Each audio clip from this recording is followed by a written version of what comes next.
Writing to his daughter Ethel from the nation's capital in 1906, Theodore Roosevelt said, "Fond as I am of the White House, and much though I have appreciated these years in it, there isn't any place in the world like home, like Sagamore Hill, where things are our own, with our own associations, and where it is real country." That home is located on the North Shore of Long Island. In 1885, Sagamore Hill was constructed for a young Roosevelt, and for 33 years it was the only home he ever owned, also serving as the summer White House during his presidency. Shortly before being elected to the New York State Assembly from the 22nd District in Manhattan at only 23 years old, Roosevelt purchased the North Shore property that was to become Sagamore Hill in Oyster Bay's Cove Neck in 1880.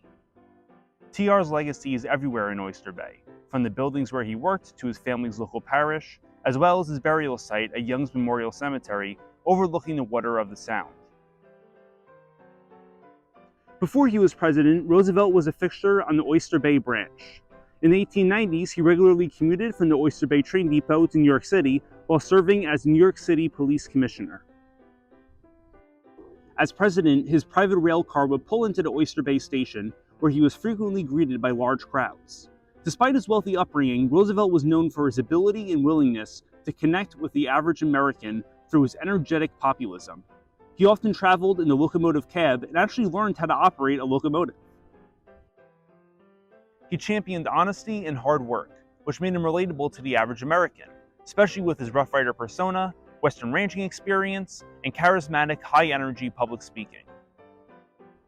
Even though he described himself as a strong individualist by personal habit, he very much acknowledged how the community, the citizens acting together, can do a number of things better than if they were left to individual action.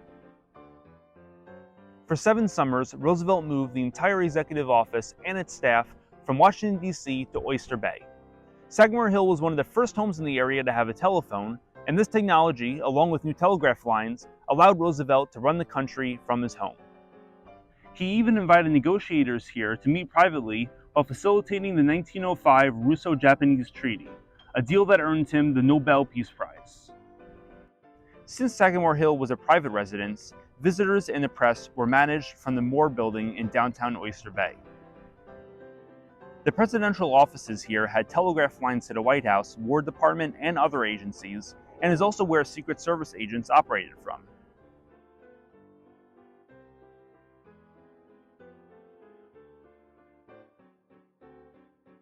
Snoder's Corner Drugstore was home to the first and only telephone in the community in the 1880s.